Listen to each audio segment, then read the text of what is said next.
Hello you guys, and welcome back to my channel. I hope you guys are having a wonderful, I think you guys are seeing this on a Tuesday, so I hope you guys are having a wonderful Tuesday. For today's video, I wanted to do kind of like a girl talk and like big sister advice, and it's for the girls pretty much. So I asked some questions on Instagram and you guys delivered. These questions are good questions, like very good questions. Get right into it. So the first question is, can someone truly learn from their mistakes?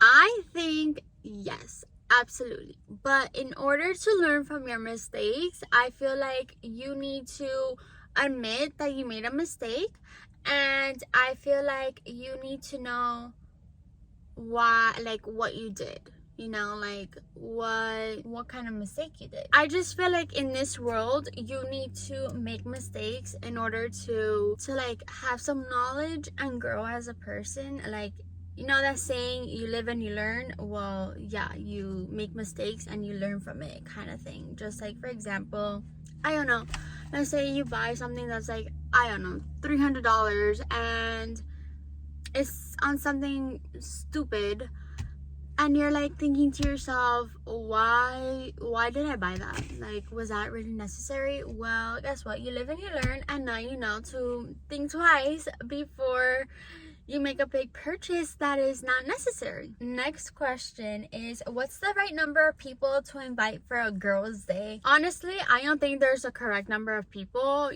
For me personally, it's always going to be quality over quantity. I'd rather have a small group of people. I'd rather have one friend than have 10 friends and they're toxic. They're just not good for me.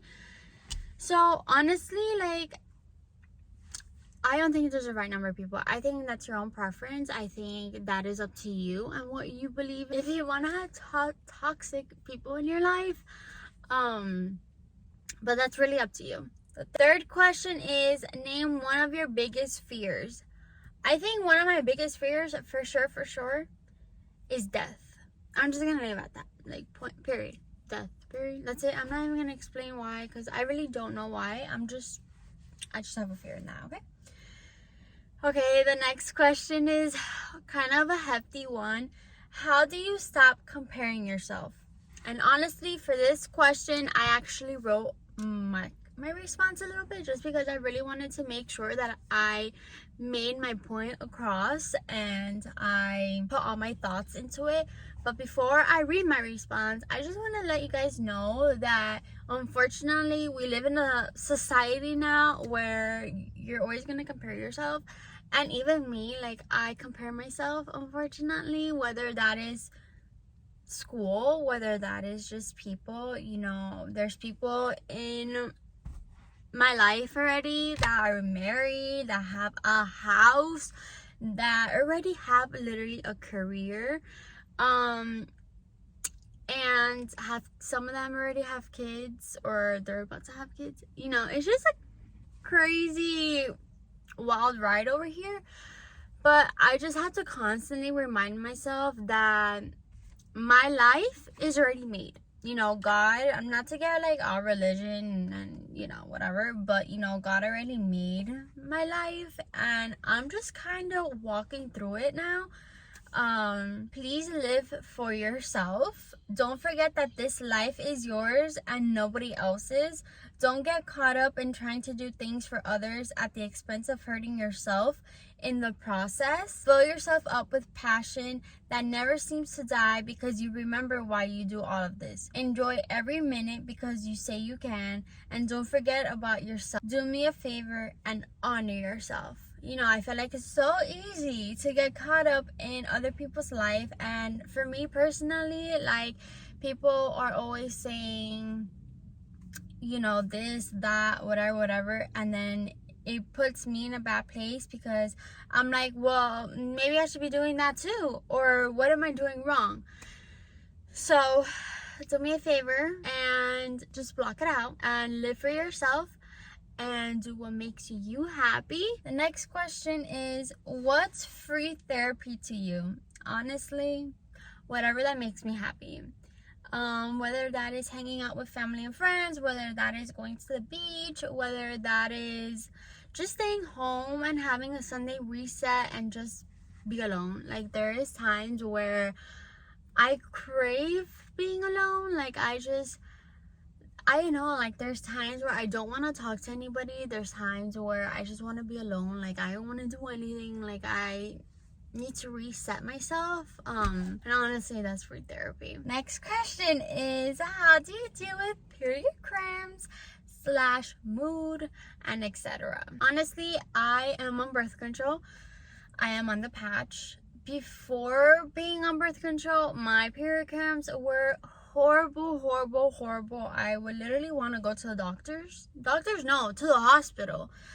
And that's how bad it was. I would literally be crawling to my mom's room and be like, I'm dying, I can't do this, and whatever.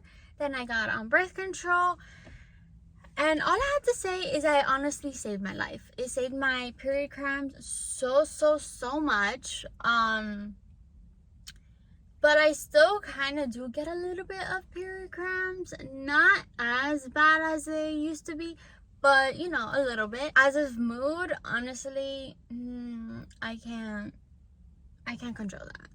I really can't. Like, I have no control on my mood. And in my cravings, I can't control that. Like, if I'm craving something, I need to have it right now. Like, I don't know how to control that. But honestly, if I do get period cramps, I will take a hot shower, and that will sometimes help. And I will just relax. Like, honestly, for me, the first 2 days are the worst, and I just want to relax. Like, I literally don't want to do anything. And for some reason, the day before, or like maybe the week before getting my period, I want the house to be clean. I don't know what it is, but there's like something in me that I'm like, I cannot be in pain and I cannot be suffering if this house is dirty. I don't know what it is. I'm like, I need to have all the laundry done. I need to deep clean this whole house. I don't know what it is, but that's how I cope. Does using a tampon hurt? Honestly, no. It might feel uncomfortable, and even now, like, I've been using tampons for quite a while now, and there is times where it does feel uncomfortable, but that is only if you put it in wrong. But overall, it doesn't hurt. Not even to take it out. To take it out, it feels weird, not gonna lie. There's just like a lot of pressure. But other than that, it's fine. How do you deal with toxic friends? For me personally, I know that this is hard for a lot of people, but honestly, I cut them out. Like, just like that. Like, bye, X. I don't know what it is. It's very easy for me. Like, growing up, I, for some reason, always chose my friends wisely. And I just knew what kind of friends I wanted in my life. And if you weren't that kind of friend, well, guess what? I don't want you in my life. So, out. And, you know, like, there's fake people out there. And I just don't need that energy in my life. I literally just cut them out. It's literally that simple. I don't even know how to explain it. Like, I literally just cut them out. Like, that's it. How do you deal with stressful situations? Honestly, I'm not the best person to be asking this, because the way that I deal with stressful situations is not good. Depending on what you mean about stressful situations. Like, if you're telling me that somebody is dying and you're telling me that so-and-so is in the hospital or whatever, I become in a fight and flight mode. I'm like, nothing else matters. Like, I'm just in the zone. If you're talking about school, if you're talking about I don't know, just life, I guess, I shut myself down. Like, I shut down. And when I shut down, I don't have an appetite. I don't want to be talked to, and I don't want to have like a conversation with you. I just shut down, and it's actually really, really bad. And I get anxiety, and honestly, I'm trying to learn how not to do that, just because, like, in life, like, you are gonna have stressful situations, and, you know, life goes on, unfortunately. So I'm trying not to be like that, but honestly, like, it's hard. It really is. Moving in with a partner. So for those of you that don't know, I do live with my boyfriend, and honestly, I recommend, if you are with a partner and you know you see yourself getting married with them and having a future, whatever, I recommend living with them before getting married.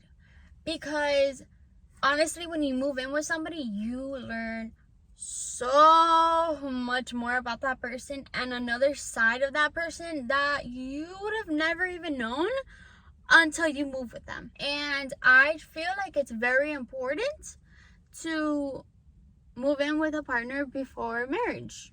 And that's just my preference. I'm sure a lot of people have other opinions on it, and that is fine. Everybody has their own opinion, and that's okay.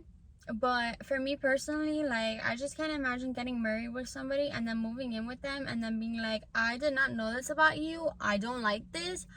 No, I just can't. I really can't. Like, that would give me so much anxiety. Next question, do you ever get anxiety or have an anxiety story? I do get anxiety. And do I have an anxiety story? I'm assuming like how I found out or like what I feel. I really don't know, but I'll just tell you everything. So I do get anxiety, unfortunately, and the way that I found out I have anxiety is kind of very scary.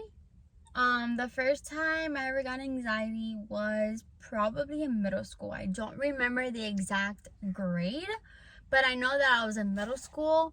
And I remember being in my room and literally having heart palpitations, chest pain, not chest pain, but like chest pressure, like shortness of breath. And I remember thinking to myself, I'm having a heart attack.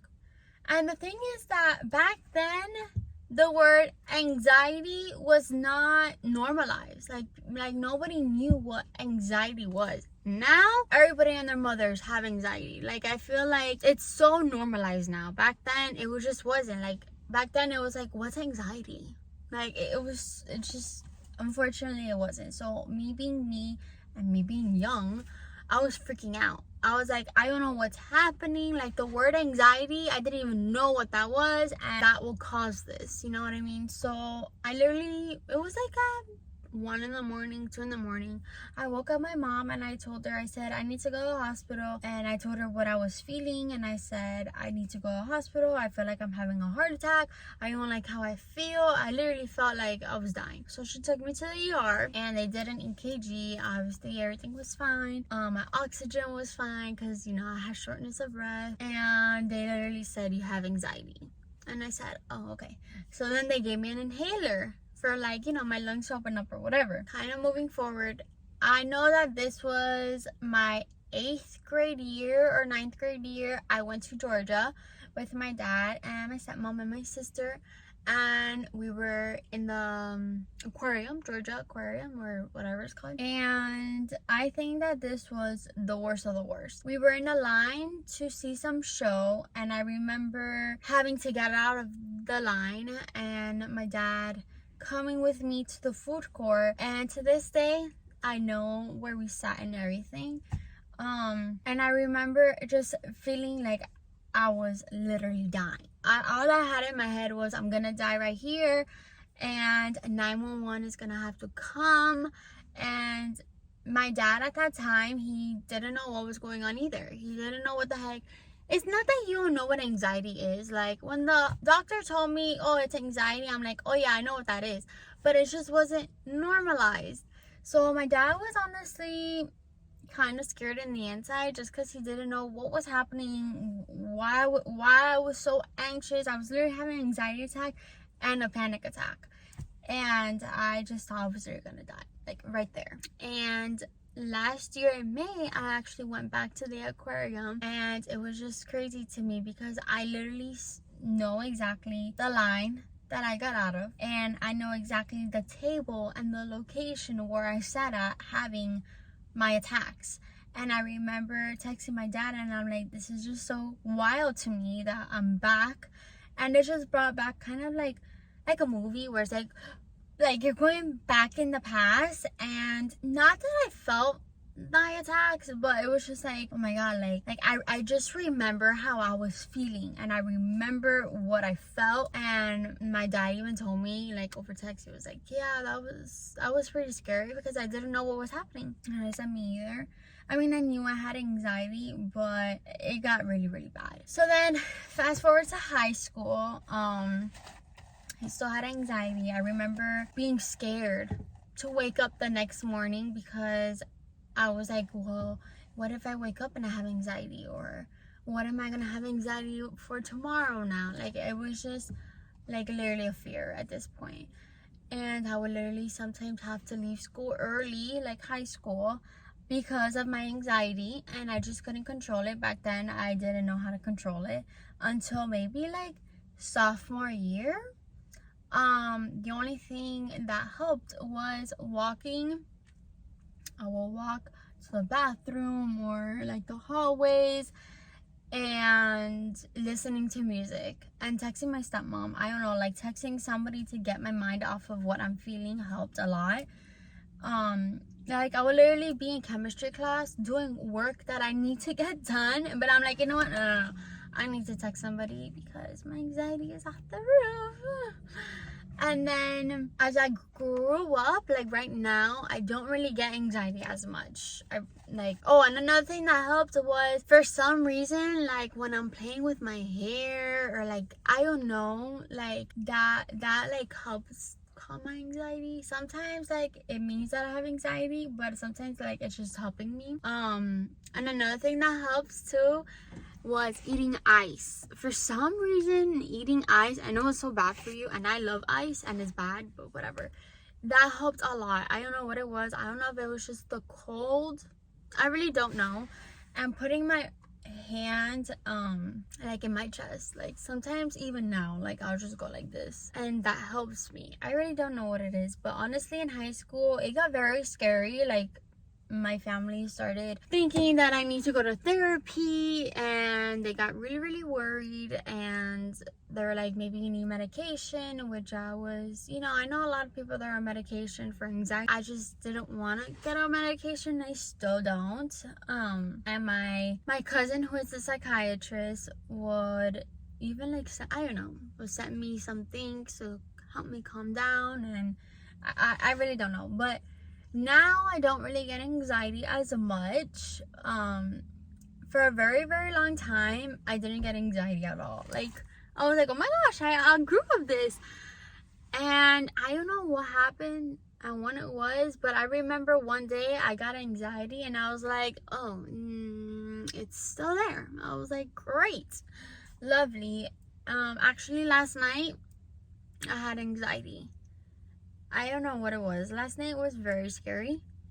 I don't know. My anxiety is like kind of like a roller coaster. It gets good. I don't have it for like a year or something, and then all of a sudden it comes back, and I'm just like, oh, you're not gone. Okay.